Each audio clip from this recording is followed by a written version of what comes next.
Folks, we've got a great show for you next on This Week in Law.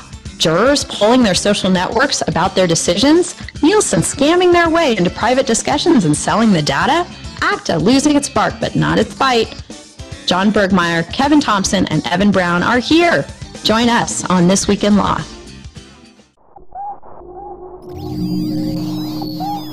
Netcasts you love. From people you trust. This is TWiL. Bandwidth for This Week in Law is provided by Cachefly at CACHEFLY.com. This is TWiL, This Week in Law with Denise Howell, episode 82 on Bonkery. This episode of This Week in Law is brought to you by Squarespace.com, the fast and easy way to publish a high-quality website or blog. For a free trial and 10% off the lifetime of your new account, go to Squarespace.com and use TWiL as your offer code. Hello and welcome to This Week in Law. There have been crazy things going on out there in technology and law in the last week or so, but fortunately, we've got just the panel to help you understand all the stuff that's been going on and make heads or tails of it. With us from Public Knowledge is John Bergmayer. Hi, John. Hi there. How are you? Doing really well. Great to have you on the show. Also with us, joining us as a return panelist, Kevin Thompson from Cyber Law Central and Davis McGrath in Chicago. Hey, Kevin. Hi, Denise. Thanks for having me back. I appreciate it. It's great to have you back. And also returning triumphantly once again is Evan Brown from InternetCases.com and Hinshaw and Culbertson in Chicago. Hey, Evan. Hey, how's it going? It's great to be back. Thanks for having me. Great having you back. All right. Well, we've just got so much going on. I'm not even sure where to start with it all. But one thing, I did text you, Evan. I don't know if you got it over the week. I was hoping we could get this out of the way early because last week, right after the show, I ran out and saw The Social Network. And if you're somebody who's interested in technology and law, as we all are, it's a great movie to go see. And I'm wondering, Evan, if you took your assignment up and actually went to go see it, and whether you other guys have seen it too yet. You're making me feel like, well, it never happened to me in law school, but, you know, it happened to people that I knew where they had to go sit in the back row of class because they were afraid the professor was going to call on them to talk about the case. I did not see the movie yet. I really, really want to. My excuse, Professor, is, you know, my two sons both have birthdays this week. So we're birthday planning, stuff like that. So going to see movies are things that we'll be doing probably next week. So it's a great movie. I know everybody. You know, I've talked to more and more people who've seen it, so it's definitely one of those things you got to see, and I know I'll love it.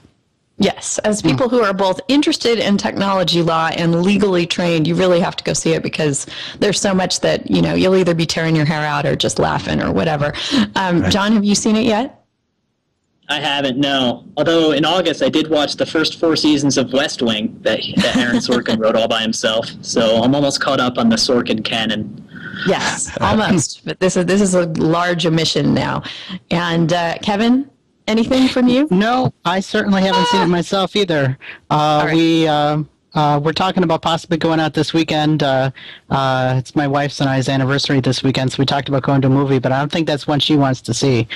She gets to know Facebook, you know, in real life, that I don't think she really wants to go see a movie about it. But I thought, you know, some good discussion, even though you folks hadn't seen it last week on the show.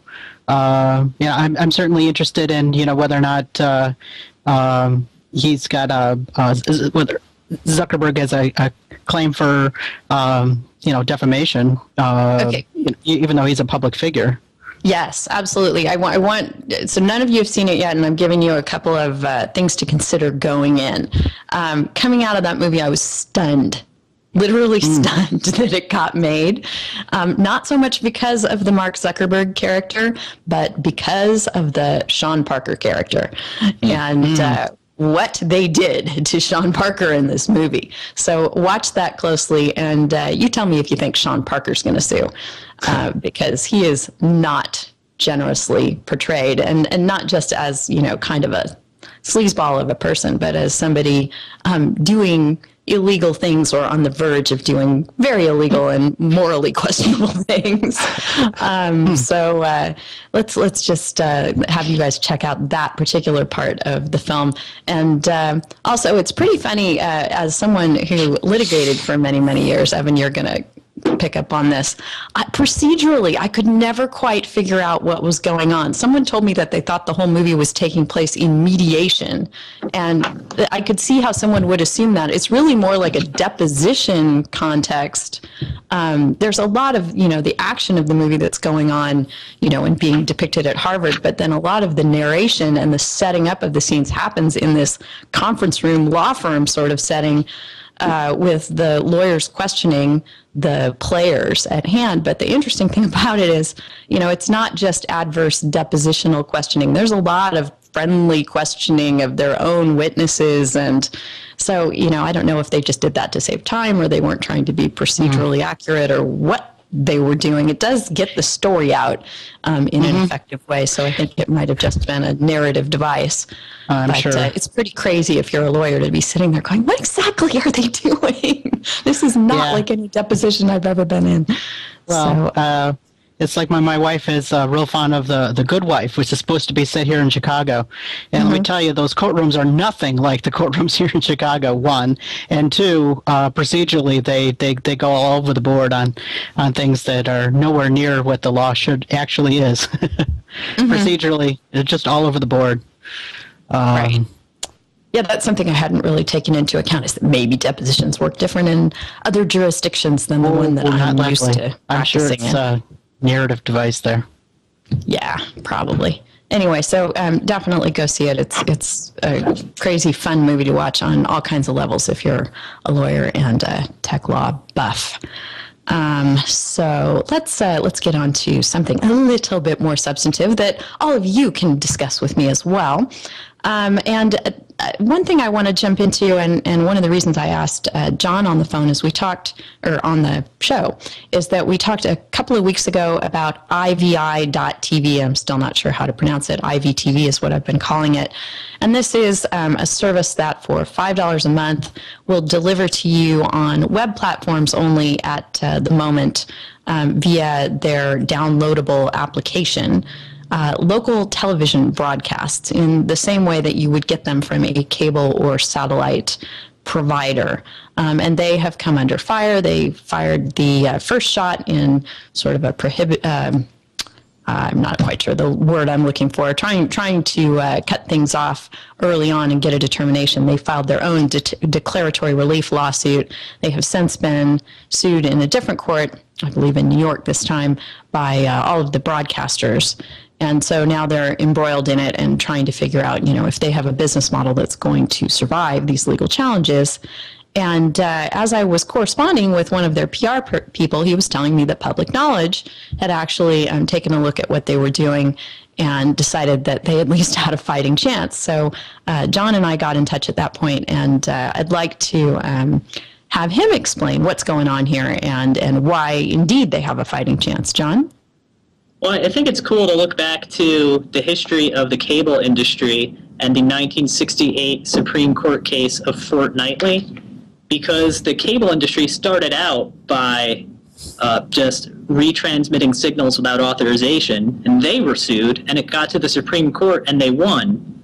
And the reason they won was that the Supreme Court at the time said that simply retransmitting a signal didn't infringe any of the exclusive rights of a copyright holder. In other words, that it didn't count as a public performance or a reproduction or anything like that. And then Congress essentially stepped in and overruled them and said, no, it does infringe copyright. I believe it would be considered a performance, but we're also going to grant you a statutory license to allow you to do this without authorization, and that's Section 111 of the Copyright Act. And basically, if you look at Section 111, it actually defines cable system very broadly. So broadly, in fact, that there have been courts that have said that satellite TV counts as a cable system for the purposes of Section 111 of the Copyright Act. And again, that was essentially superseded by Congress. But nevertheless, when you look at the definition, it just says a cable system is a facility located in any state, territory, etc., that in whole or part receives signals transmitted or programs broadcast by one or more television broadcast stations licensed by the FCC and makes secondary transmissions of such signals or programs by wires, cables, microwave, or other communication channels to subscribing members of the public who pay for such service. So that's actually a pretty broad definition. So on the face of it, when you just look at the plain language of the statute, the notion that someone who is doing a secondary transmission of broadcast TV over the internet is really not that implausible. Right, and we seem to be getting indications. You sent us an 2008 report from the U.S. Copyright Office where they were recommending abolishing Section 111 and Section 119s of the Act. And giving some reasons behind that. And it sounds like there at the Copyright Office, they're pretty cognizant of the fact that things are changing and that online video changes things dramatically and that distribution channels need to be reconsidered and perhaps re-legislated. Do you think that's accurate? Yeah, I mean, because then after cable was going along with its little statutory copyright license, and then when satellite came along, there was the case I told you about where they were ruled to be a cable system, but then Congress again stepped in and just passed a Satellite Authorization Act granting them a different statutory license. So there's that issue that every time a new platform comes along, there's this fight and this debate, and eventually Congress seems to step in to work things out. But it's really not a very principled system we have where every time a new system comes along, you have to have litigation and a fight to decide whether it can have the same rights and privileges as the other video distribution platform.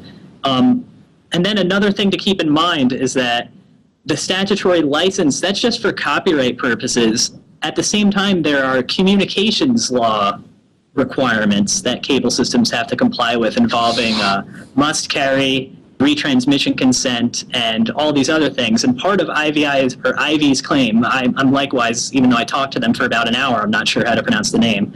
I think it's Ivy.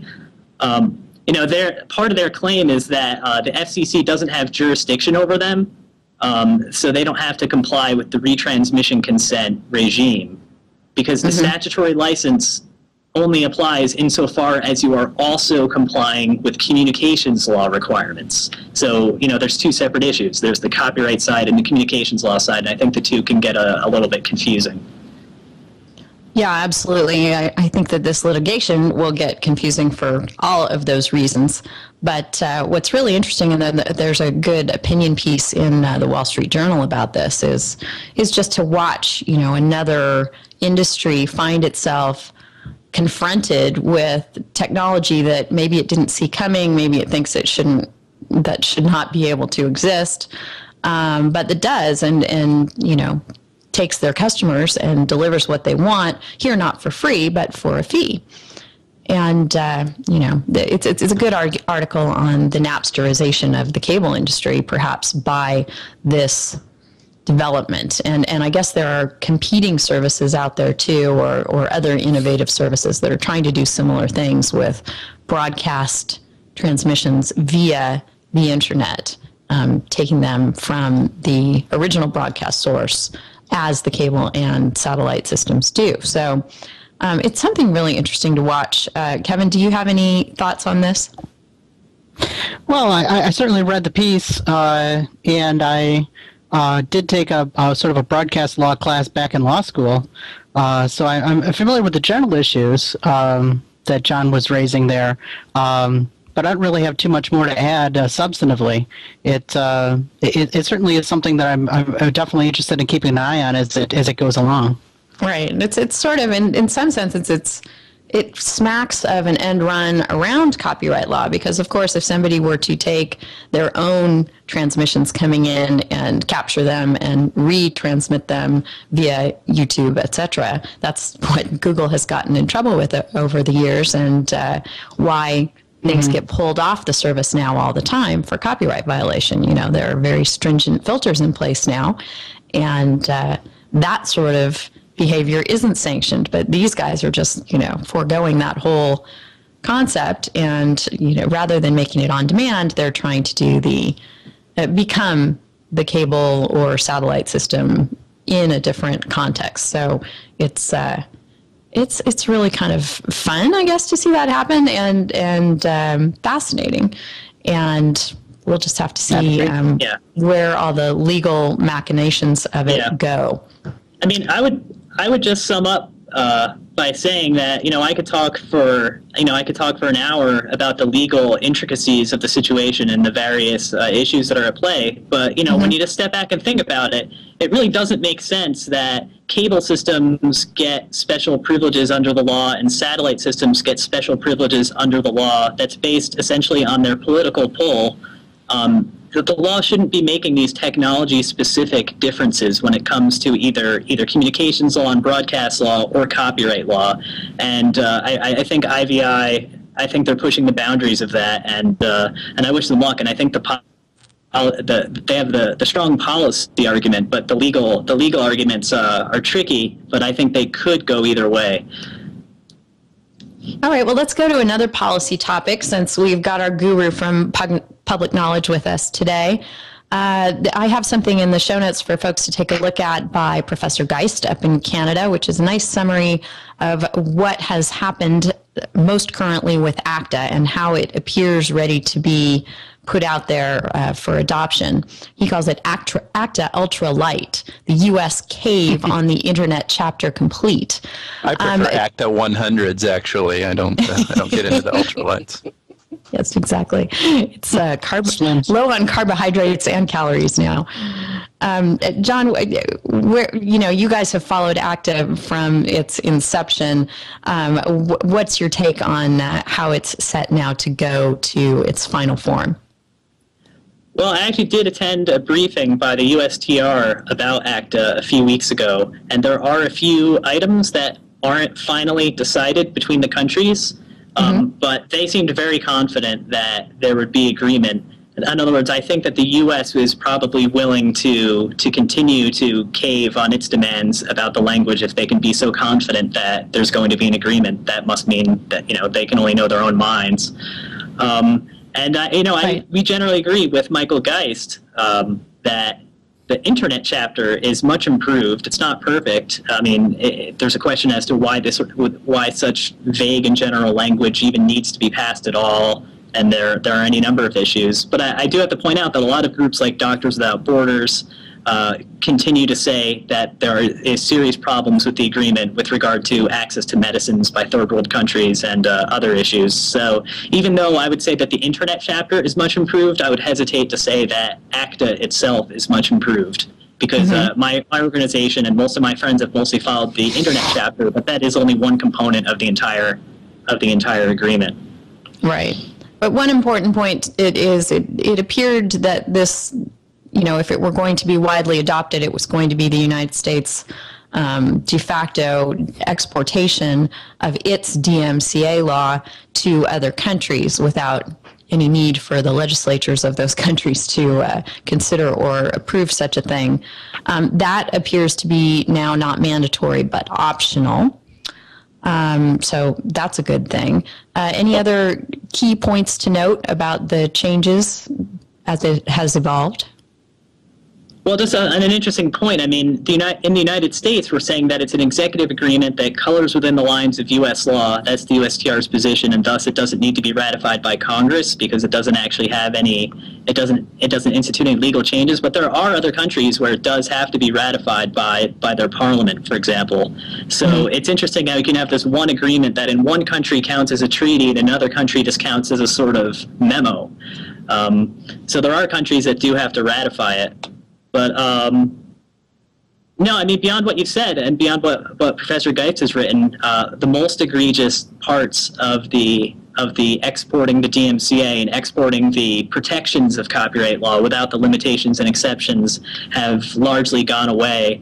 I think that the USTR has had a lesson that there is a lot of interest among nonprofits and citizens and activists in agreements like this, and that they can't be negotiated in secret in the way that maybe some sort of really obscure trade agreements sometimes are, because it's their position that they've been very transparent, but in fact almost all of the transparency that has existed has happened because because people have leaked the documents as they've been worked on. So we've had a pretty good idea for a long time about what was in ACTA, but only because of leaks. They've only released the official text twice, and that's really not enough to track the progress. And the leaks also indicate the different countries' negotiating positions, what Japan is asking for, what Mexico is asking for, which is not something that you'll ever get from the official releases of the negotiating text. We had a couple of people chime in on Facebook, which you also can do before the show. I try and put a couple of stories up for people to give us their 2 cents. That's at facebook.com/thisweekinlaw. Andrew Thompson worries that the U.S. could still be screwed when it comes to DRM research into security vulnerabilities. And Doug Hanchard says it's one thing to enable/enforce WTO treaties on manufacturers and corporations, quite another when it's the population of a country.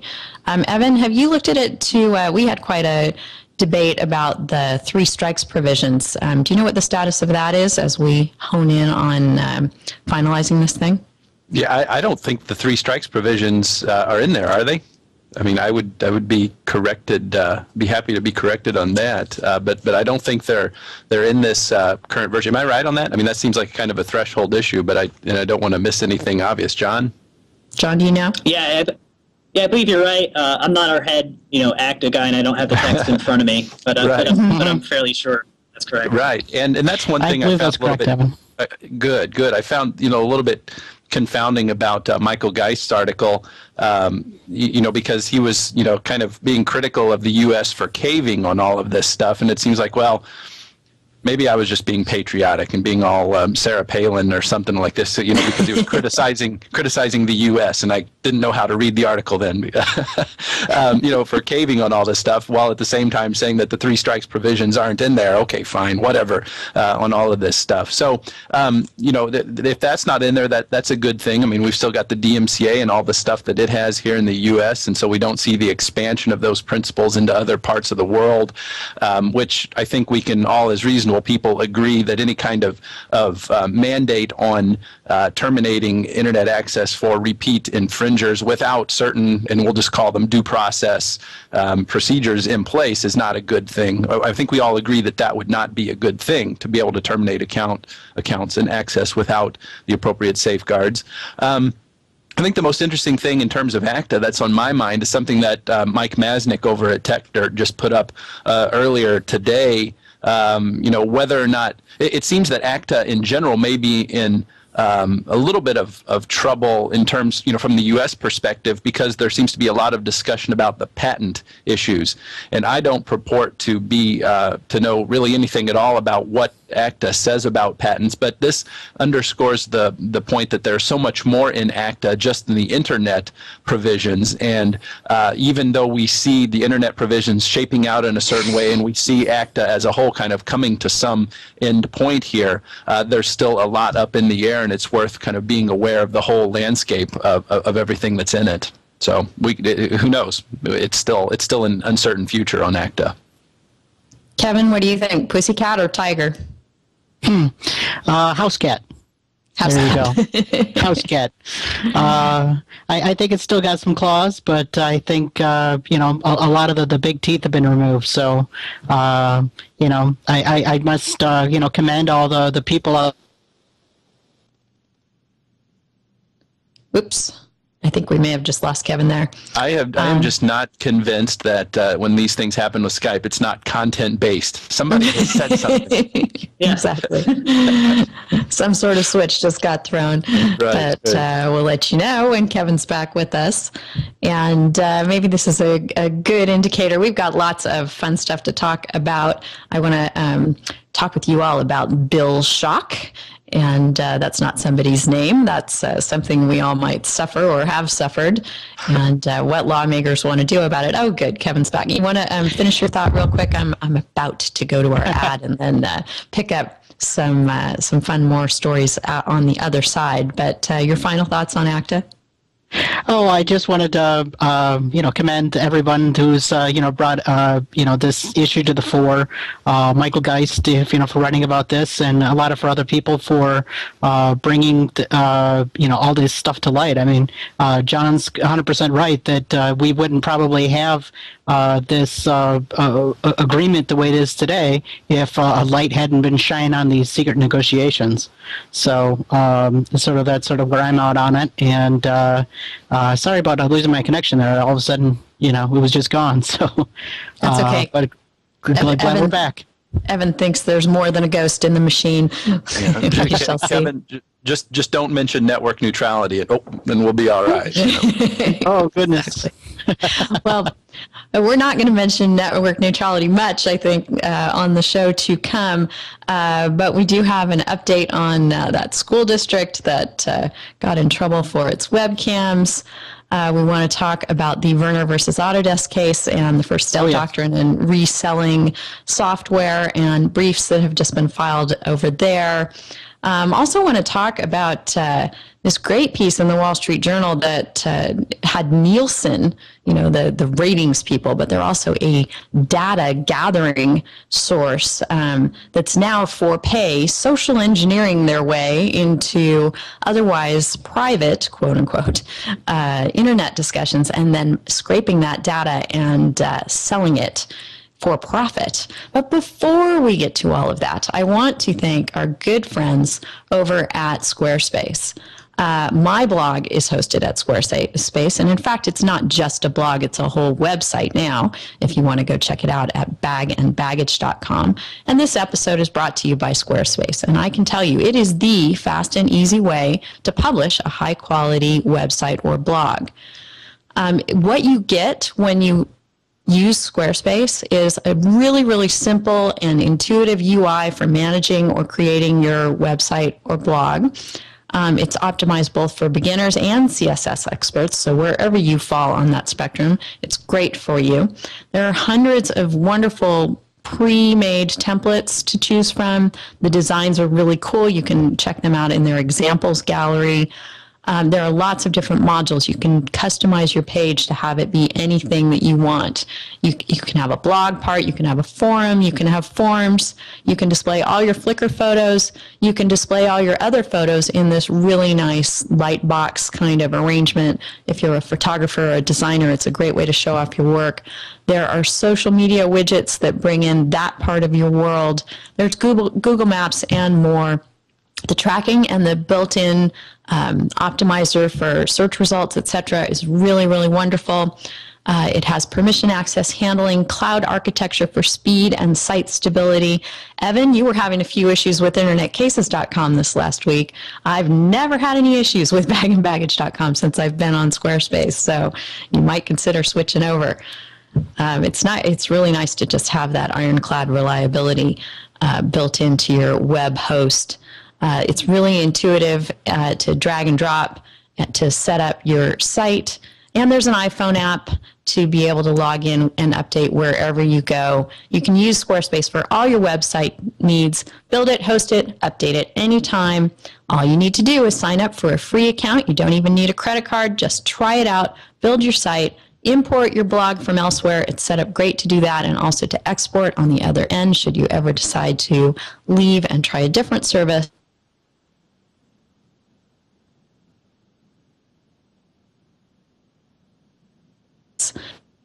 You go to squarespace.com and use the offer code TWiL, T-W-I-L. So please do so, and thank you so much, Squarespace, for your support of This Week in Law. I heard you say there was an iPhone app, but did anybody happen to see that this past week the trademark application that Apple filed for, there's an app for that, got approved for registration. So anytime now they're going to get a registration certificate for, there's an app for that. Oh, so that's crazy. Good for them. Yes. It is pretty much associated with the iPhone, I would say, but right. That's going to drive some folks nuts. Okay, so let's talk about bill shock. There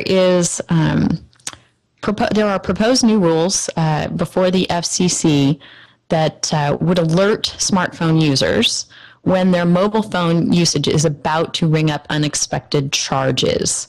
So when you're roaming and you're in a more expensive area, or I suppose when you're about to go over your minutes, anything that could, wind up resulting in something like a $68,000 phone bill. They want rules in place that would notify you.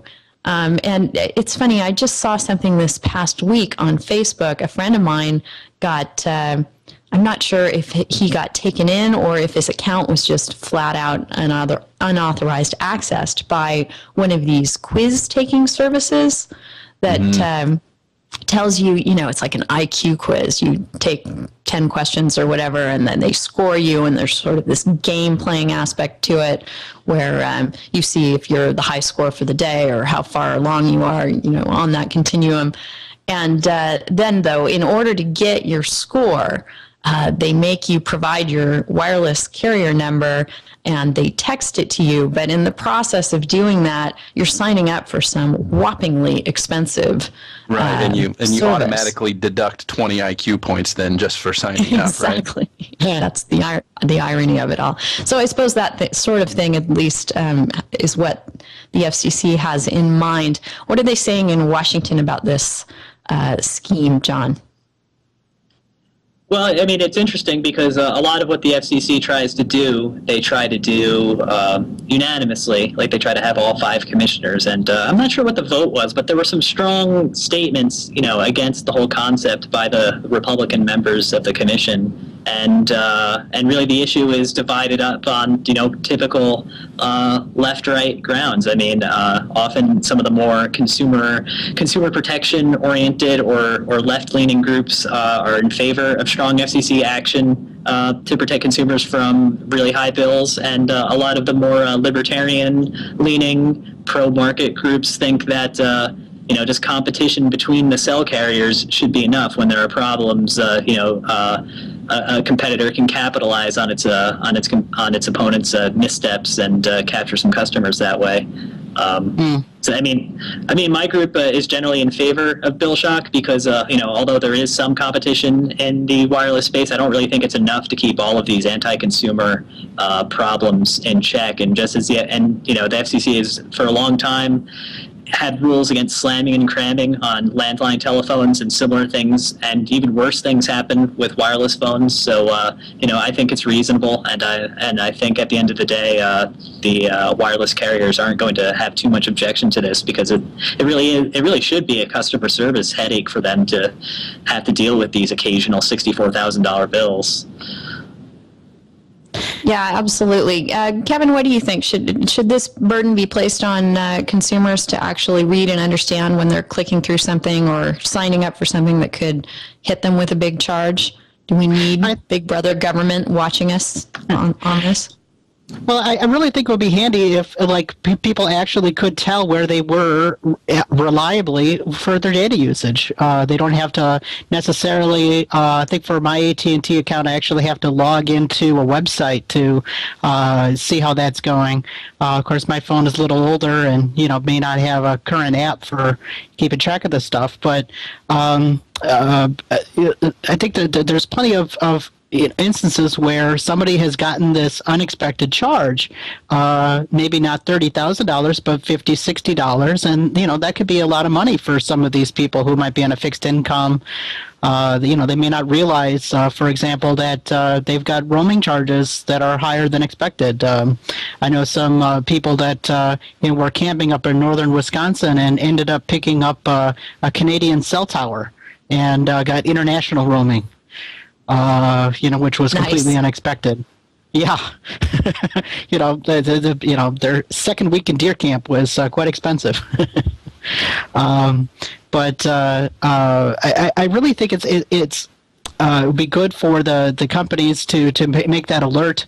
I don't think competition in the industry is enough because if this happens 3 months into your 2-year agreement, you're certainly not going to be able to switch carriers on a dime just because you got a bad deal with one carrier.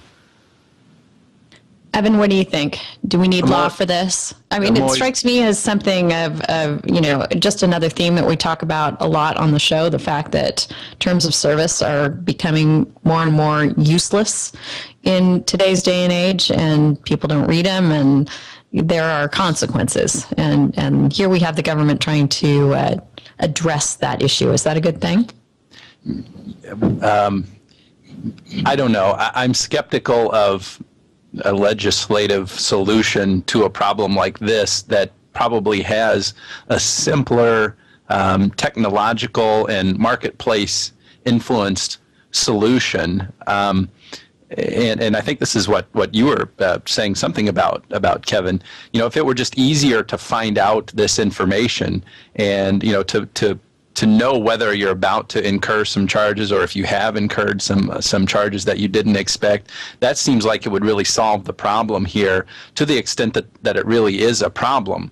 In reading up on this, you know, the numbers are in the hundreds of millions of people in the U.S. You know, a big fraction, large portion of the U.S. you know, is a mobile subscriber. Yet there have only been, you know, a few thousand complaints, or even if that many complaints, you know, concerning this. That seems to be a really small fraction of the population, and you know, naturally that may not be a full indication of people who are really affected by this. But one thing we've got to do is to keep in mind how substantial of a problem it is compared to all of the other things that really should require a legislative solution to this. I just worry that a legislative solution might be like a Band-Aid approach for a solution that could be fixed kind of closer to a problem that could be fixed a little bit closer to its roots. So that's why I would have some trepidation about any kind of law that pertains to this. Yeah, I hear you. I would be more optimistic about a marketplace solution being available if we weren't talking about the wireless carriers, which, you know, there are 4 or 5 of them nationally in the U.S., and in other countries there's, you know, similar lockup of that kind of service. Yeah, I mean, I would just say. Go ahead. Sorry. I mean, I would just say that spectrum is very hard to get, and if you wanted to start up a new competing wireless carrier, you can, and that's not how other markets work, where the incumbents actually have a monopoly. They have all of the resource. You know, one publisher can't buy all of the paper in the world, but AT&T, Verizon, T-Mobile, Sprint, and then a handful of regional carriers have all of the spectrum. So you can either, so I mean, one thing, if you wanted to attack the problem closer to the root, it would be great if there were more spectrum available for new entrants to compete, and that would, you know, and that could be a more structural solution to the problem. You know, but in the meantime, even something like transparency and disclosing to consumers, that's not something that the carriers are doing on their own. So sometimes the FCC actually has to tell the carriers to give the information to consumers that they can use then to make rational choices. Yeah, wouldn't it be refreshing if we could have a new carrier that would just come in, and we don't have a hover ad this week, but, you know, same idea, competing on the basis of being simple and comprehensible and offering only the services that people need and not upselling. That would be just such a breath of fresh air. But as John's saying, it's not exactly the easiest market to break into. Kevin, any last thoughts? Oh, not much more. I really think it would be, you know, handy for, you know, there to be an easier way for people to be self-regulating on this. And I think if that's in place, a lot of this would go away. Well, one area where people think they have control over what's going on, but frequently find to their unpleasant surprise that they do not, is in web discussion boards and Facebook arenas that people become lulled into thinking are private, be they groups or, you know, the new, more invitation-only oriented groups. Apparently, there is a whole business model out there, as reported by Julia Angwin and Steve Stucklow in the Wall Street Journal this week, that involves such large players like the Nielsen company, the ratings folks, but also informational data gathering folks, where what they are doing is creating fake accounts and insinuating themselves into discussion boards, for example, like Patients Like Me, which was a place for people suffering from various maladies, physical, mental complaints, could get together, and they were talking about depression. and they might use pseudonyms on the boards, etc., to protect their privacy further. But they would get on and say very personal things in a context where they fairly reasonably believed that, based on the terms of service of the site they were using and the other participants there, that this was a closed discussion and was not being used for marketing or other sort of information gathering services. But apparently, companies find monitoring this sort of discussion very useful. Drug companies, for example, would be interested in finding out what was going on the Patients Like Me board. And so these data mining companies go out and create these fake accounts, and then once they're in, they scrape and they sell. So here we have an instance that I read this and I thought immediately of the fact that, well, of course they're violating the terms of use, so they can be kicked off once they're caught, but that's just a sort of a cat and mouse game. Wouldn't it be nice if there were more teeth in the law to go after people who do this? And then I had to catch myself, because that's exactly what the prosecutors said about Lori Drew in the Megan Meyer case, when they, attempted to prosecute her under the Computer Fraud and Abuse Act for creating a false profile under Facebook. So I find myself, I was leery then, and leery is fast turning to eager to apply the Computer Fraud and Abuse Act in this context. But because I was leery then, I'm not quite all the way eager now. So I toss this out to you guys. What do you think of this practice, and what do you think the law's role should be here, Kevin? Well, I tweeted the link to this article when I first read it. I thought it was a great expose of this practice. I really think the first thing I did think of as well was the Lori Drew case and, the application of the Computer Fraud and Abuse Act. So I really think, further investigation in this is in order. It's one thing in the Lori Drew case, she violated the terms of service, but, what she did was reprehensible. But it wasn't for commercial profit, which is what this is. And I think when you get into this, setting up a false profile, getting data under false pretenses, and accessing computers under false pretenses, exceeding the scope of your level of authorization because you've exceeded the limits of the terms of service, I think that's certainly a good argument to make, and I'd be willing to consider that. In a little more detail, and it would probably lean towards the side of filing if I had a client along this. If we understand the facts as they've been explained to us, certainly I'd think hard and long about filing. That's right. Over on the Facebook page, Bob Caulfield, who is a lawyer who deals with medical data quite a bit, just points out that the scraping of the data here shows the value of the data being created by these social media, and everybody knows that value, and certainly the housing entities know it and are attempting to monetize it, and now this is one step removed, someone breaking in and violating the terms of service to also try and exploit the value of that data. Evan, what do you think about all this?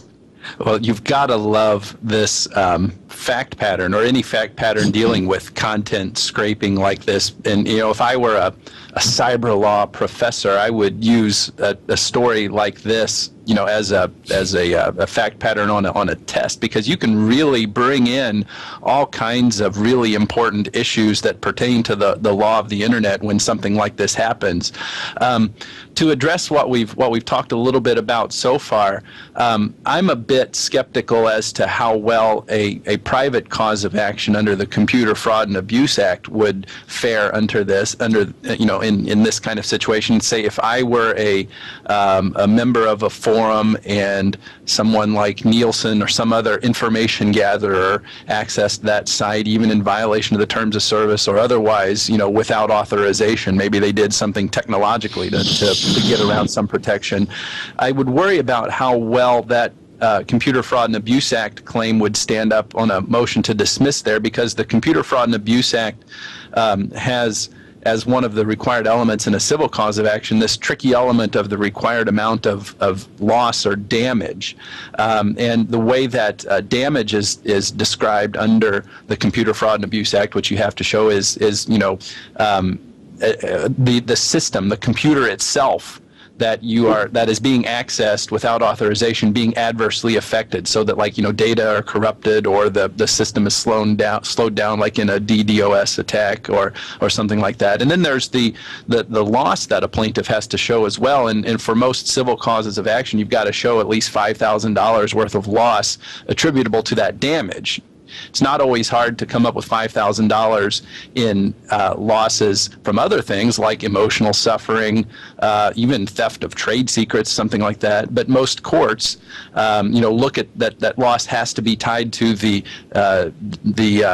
system being messed up because of the unauthorized access. So that's why I would be skeptical and have to really think pretty in quite a bit of detail about whether to file a complaint under the Computer Fraud and Abuse Act for this. Kind of just then taking the devil's advocate position on all of this, or I don't know if there's been any position so strongly articulated in our conversation here that I need to be diametrical to anything. We've all been very reasonable and principled about our discussion of this, but I think one certain view that you could take is like a big deal that these companies are doing this. Big deal that they're mining this information. People should know better when they put this stuff out there, even if they think that it's private. Come on, give me a break. You're going on onto a public forum to talk about stuff. You know that it's sensitive. You know you're disclosing it with others. What reasonable internet user should think that their IP address can't be traced? Or even, with this guy in Australia who's the subject of this article in the Wall Street Journal. His profile was linked to his blog that had his real identity on it. So, are we by saying that this is terrible and that this is wrong and that these people are victims, are we insulting their intelligence a little bit by saying they should have been more self-responsible in knowing what kind of information could be out there? And is it that unreasonable to think that people with a commercial interest in this information might use technology in innovative ways to go out and mine that information and use it for commercial advantage? So again, just summarizing, this is just I love this kind of fact situation because we can talk about so many different things, so many different legal issues. We're just scratching the surface by the things we've talked about so far. Yeah, actually, Evan, if you don't mind, Denise, I was going to hop in and respond to Evan. Sure. If you look at the facts on this particular phase, these people knew that they were disclosing some information already. They knew when they signed up for this patientslikeme.com that their data would be anonymized. And so patientslikeme.com got its revenue from selling that anonymized data. And so, there certainly was some level of disclosure, but I don't think that they counted on their exact messages being used and then sold to some third party who doesn't share that or is not privy to that contract that they had with each other to keep that data anonymized. Right. And I think that in particular is the issue. In terms of damage, I think that they certainly have lost a couple hundred, I think, subscribers, according to the article, but they had 70,000, and they only lost a couple hundred. So, I don't know if they certainly would have lost $5,000 worth, but I certainly think that's certainly something to look at. Obviously, we don't know all the facts. We don't know all of it, but I agree that that's certainly an issue to look at before deciding whether or not to bring such a case. Yeah. It feels like the users here, rightly so, feel taken advantage of because it's their data that's being leveraged, and yet they not only did not agree to it, but they're not profiting from it. There is no coming back to them for having shared this valuable data. And it could be that there's a business model there for, an anonymized kind of discussion forum where the people know going into it that, hey, interested parties are listening, but perhaps it makes it somewhat more worth my while to have this conversation here because they're willing to compensate me for the intelligence that I'm providing them. But that's not what was happening here. John, any thoughts on this? Nothing but beyond what's already been talked about. Okay. Troubled in our IRC points out this is a problem with IRC too, that everybody logs their IRC transactions, but they just don't sell their logs. He says this sounds bad because of the false friending and selling to someone that the people probably wouldn't want to get a copy of it. So yeah, it's a clash of expectations kind of an issue. John, tell us about what's new in Werner versus Autodesk and the brief that you guys jointly filed with EFF. Well, sure. I mean, 20 pages of our amicus brief asking for an en banc rehearing wasn't enough to really say everything that the judge got wrong in his decision. So I doubt I'll be able to really communicate all of it. But we are, along first, with... though, can you explain for someone who didn't catch our show where we kind of went through it in detail what the case was about? What are we talking about here? What's at stake? Sure, you have a guy who ended up with some physical plastic discs of Autodesk software, which he then sold on eBay. And in general, in copyright law, if you own the copy, the physical disc or the book or the record, you're allowed to sell it, and it's called the first sale doctrine. So he was putting these up on eBay and selling them, and Autodesk did a copyright claim. And now, generally, because of first sale, you know, the book publisher can't go after you for selling a used book. And although Garth Brooks got really mad about used CD stores in the 90s, you can do the same with CDs. But Autodesk claimed that they had never sold those physical plastic discs to an architecture firm to begin with. It had just licensed them. And because it had just licensed them, first sale doesn't apply, because first sale only applies as to the owners of a physical copy. And the judge ruled in Autodesk's favor, and I just think, and we in EFF and many others think, that the judge was wrong for two reasons. One, he just misread his own circuit's precedent, and that is what calls for an en banc rehearing, because essentially it's a Ninth Circuit panel, and the Ninth Circuit, all of the judges together can revisit an issue before it gets appealed up to the Supreme Court. And also because it just fundamentally confuses the difference between ownership of copyrights and ownership of a copy. And essentially you can license an IP interest, a copyright interest, but I don't think it even makes sense to say that you can license a copy. A copy you sell, a copy you lend, a copy you rent. But you know, you don't license a car, you lease a car, and it's a fundamental confusion to think that licensing is something that applies to physical goods in the real world as opposed to intellectual property rights that are created by law. Right. So as things stand now, the en banc rehearing has been denied. Is that right? I haven't followed it since a few days, so if that's news to me. I mean, we just filed our amicus brief on Tuesday. I was misunderstanding you then. It's still an open question whether the Ninth Circuit's going to rehear this. Okay. I'm trying to just get myself straight. No. I was not my heart skipped a beat there. The Ninth Circuit has not yet decided whether it's going to hear the case en banc. Oh, there we go. Okay. I imagine we'll be doing, if they choose not to, I imagine we'll be doing a cert petition, but I really do think that this merits a review by the full Ninth Circuit. Right, and that's where it has a better shot, at least initially, of course, of being set aside, because your chances of getting in front of the United States Supreme Court on it are, few and far between, unless there's a huge split in the circuits. And I think there is. Yeah, the Second Circuit, I believe that if the Ninth Circuit denies, if we lose again in the Ninth Circuit, or if they don't do an en banc hearing, I believe that there's a split with the Second Circuit. Okay. It depends on what case you look at from the Ninth Circuit, because isn't the real problem a split within the Ninth Circuit? You've got the Wise decision, and then you've got the MAI trio, and I'm assuming from the position that one is able to discern, that the EFF and public knowledge and the library associations and all this is that the Wise, and I guess maybe it's no coincidence that the Wise line of authority is more appropriate in this, because isn't that really what kind of seems to be more true to the statutory enactment of the first sale doctrine. It really it depends on the economic realities of the situation rather than just what you happen to call the arrangement between the parties, the software provider and the consumer. Yeah, absolutely. I think that there's a contradiction within the Ninth Circuit, and then the district court tried to reconcile those in a way that I think is unsatisfactory, and just ends up adopting one of the lines of authority and not the other. So that's another reason that justifies a Ninth Circuit review. Not only that, I think they misread their own precedent, but it's really only a Ninth Circuit en banc panel that can really resolve issues that involve, internal contradictions in the Ninth Circuit's own precedents.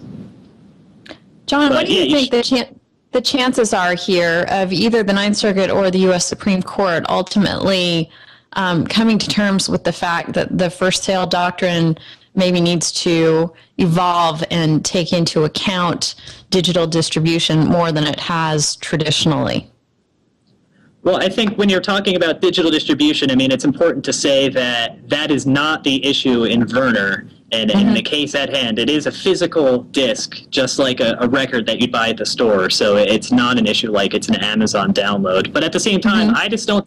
The copyright law and digital distribution, there's an uneasy coexistence. A lot of people like to talk about intangible copies, but I'd say, when you get an iTunes download, you have a physical copy of that. It's called your hard drive. I mean, anytime you're interacting with a copy of a copyrighted work, you're interacting with a physical copy. And essentially, this causes some problems for people because, digital distribution likes to pretend like there's no physical copy and you don't own a copy, and I would say that you do. So I think that it's really hard to apply, say, your first sale rights to digital copies. I think that some work needs to be done to reform the copyright law to better reflect today's technological reality. And I think in the long term, the only logical solution is to, get rid of this notion of a copy as being something that the law cares about. I mean, when the copyright law was written, copying was very expensive and hard to do. So it made sense to say that copyright owners had the exclusive right to copy, because that was a good sort of substitute for saying commercial exploitation of a work, because pretty much the only copies were done by commercial entities. But with computers today, when you have copies in RAM, you have buffer copies, you have copies on servers, you make a copy of a song to put it on your iPod. To say that copying is an action of legal significance doesn't make a lot of sense to me. I'm gleaning from the IRC, which, by the way, folks can join when we record live by going to irc.twit.tv, that we should explain the term en banc, which is a Latin word spelled E-N-B-A-N-C, and it means a rehearing by the full panel of, in this case, the Ninth Circuit courts. So all the judges would get a chance to weigh in on something that up to this point has been determined only by 3 of them. So that's what we're talking about there. Kevin, sorry? I just was wondering if anybody knows if Garth Brooks has filed an amicus brief in support of the petition for rehearing. I lived through the 90s, and I don't remember Garth Brooks making a big deal. That would have been something interesting to see what he was saying about used CD shops. I've got a link that we can send around. He was if you remember a place called, I believe, the CD Warehouse, W-A-R-E House. They were the only national chain that was selling used CDs, and a lot of people got up in arms about that, in the same way that the Authors Guild was upset at Amazon a while ago for allowing used books to have equal prominence with new books. So, I can send that link around. It was a funny incident. I wonder if that was before or after the Chris Gaines era. Do you remember how he took on that? His persona. Yeah, I know you're a country music fan, Kevin. You probably remember that, don't you? Oh yes, quite well. Anyway. And now I have to correct myself again, because en banc is not Latin, it's French, and I should know that because I took French all the way through high school and up through my junior year of college. So much for that sticking with me. Kevin, any thoughts on first sale? Well, I did, break out my statute book to reread the section, and it certainly does say, as written in an era before the internet, that the privileges described above do not, unless authorized by the copyright owner, extend to any person who has acquired possession of the copy or phone record from the copyright owner by rental, lease, loan, or otherwise, without acquiring ownership of it. And the license is where you're coming into the or otherwise portion, because that's not under rental, lease, or loan. It's assuming you've acquired ownership too, and that seems to be where the rub is. Without acquiring ownership is what they're saying. Is if you don't have ownership, then the first sale doctrine doesn't apply, and that's it's under the or otherwise portion of it is where these licenses have come in, and there's been plenty of criticism of the Wise decision over the years, just assuming as a matter of course, that the or otherwise applies in here, and we certainly built a whole industry around that interpretation of that particular section of the Copyright Act, and it certainly would behoove us, I think, as a country to look at our law and see if it still makes sense in an internet era. Yeah, because Michael Geist is going to sweep down from Canada and say, fail. Well, Pound fail. I mean, there's nothing in the Werner decision that the judge issued which would limit it to software. So the notion that you can just sell someone something, a book, and then to say in fine print, oh, by the way, I'm not really selling it to you, and therefore first sale doesn't apply, that seems to me putting legal formalities above the reality of a transaction, and I don't think that makes any sense. I don't think that you can sell someone something, they keep it forever, you never take it back, you account it as a sale on your books, and they're free to throw it away or whatever. But then when it comes down to it, you'll say, oh, but all along I've really actually held on to ownership of this plastic disc. I don't think that the law allows you to just recite that you haven't sold something when you in fact have, and I believe that's exactly what Autodesk has been doing. And to the extent that a lot of people in the software industry have been doing that, I mean, I don't want to allow the business practices of the software industry to eliminate used bookstores and used CD stores. And I don't see how you can pretend that software is somehow different under the law as written today. Yeah. Great arguments, John. I hope they give you some time at the table to make them to the court. We'll see. Yeah. Hey, I just want to put a period on a story we've covered before on the show. The Pennsylvania school district that had a webcam allegedly turned on one of their students who was eating Mike and Ike candies and not popping pills, as the school district thought, has agreed to settle that now. They were not charged criminally, although there was an investigation along those lines. They're not going to be prosecuted, but they are going to pay a whopping, and I call it whopping because it's a school district, $610,000 to settle the lawsuit. So, ouch. Did you see that $425,000 of that's going to the lawyers? Yeah, I was going to mention that. Yeah. Terrible.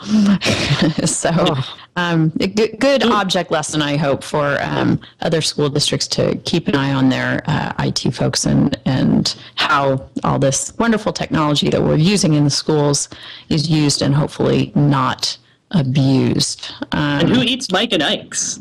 Exactly, especially at home. You get those in the movie theater, right? When you're watching the social networks. That's right. We noticed on a previous show their close resemblance to something like a Quaalude, or so I gather from having seen photos of Quaaludes. Anyway, I want to get to our tip of the week, which is, we get articles every week thrown at us coming across about social media colliding with the courtroom. I probably see 3 or 4 of these articles every week. So we've linked to one of them in our discussion points at delicious.com/thisweekinlaw/82 for episode 82 here.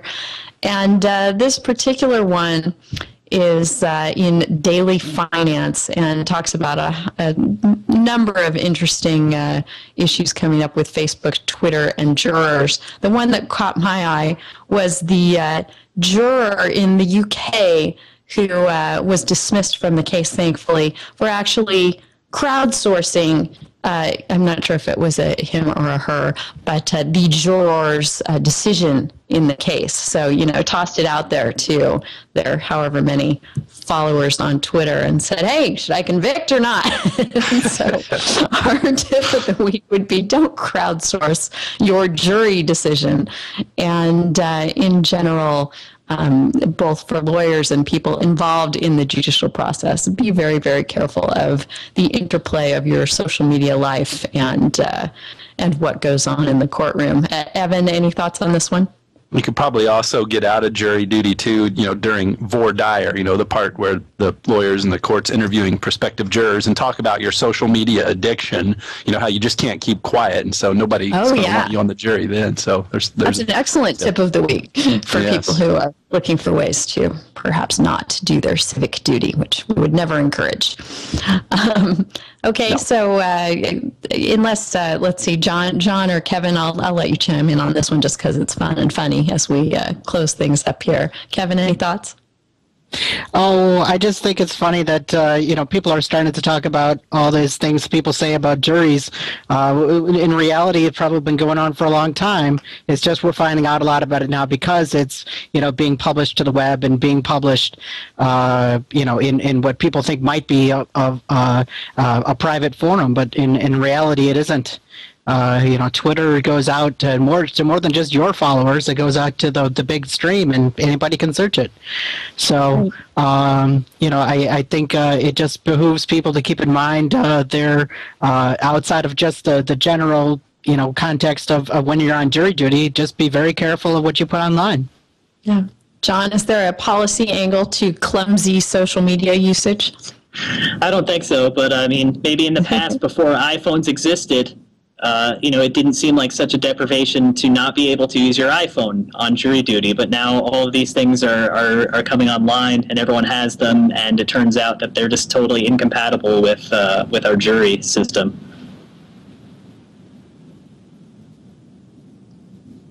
Hello?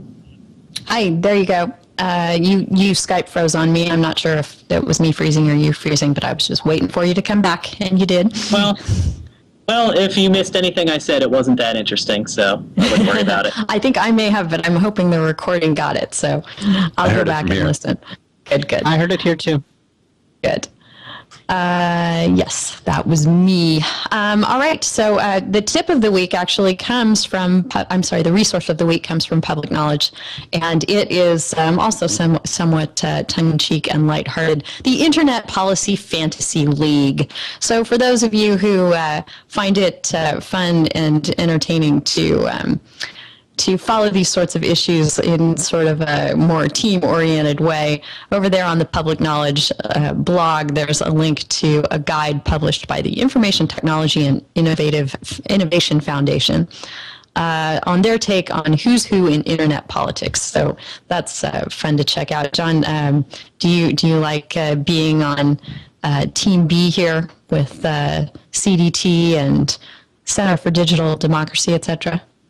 Well, like someone said, I mean, anytime you structure a political spectrum and you position yourself as a moderate in the way that ITIF did, I mean, that you're just trying to push yourself as being reasonable and everyone else as being an extremist. But I'm proud to be a social engineer along with the CDT. All right. Well, we really appreciate your insights and thoughts on the show, John, and you're taking time out of your busy day. I know you guys have tons of good work that you're doing, and we really appreciate it. Thanks so much for joining us. No, it was fun. Thank you very much for having me. Now, I looked for you on Twitter. I couldn't find you. Is there somewhere besides Public Knowledge where people might want to check you out on the web? You can go to bergmayer.info. Although I don't really use social media that much. I have an empty Twitter feed, I think, twitter.com/Bergmayer with nothing in it.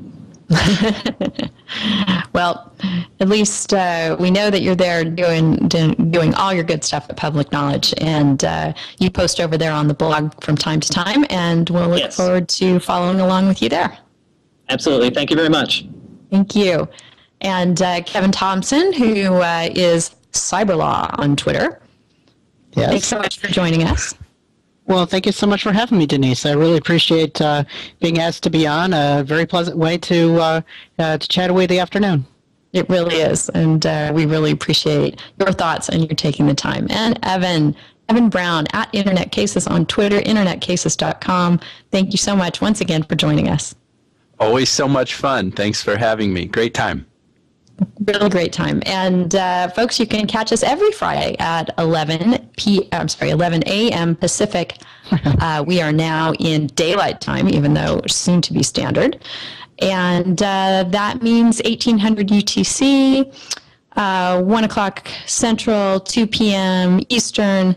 We're here at live.twit.tv, and we'd love to see you while we record, or check us out after the fact in your favorite video distribution channel of choice, iTunes or otherwise.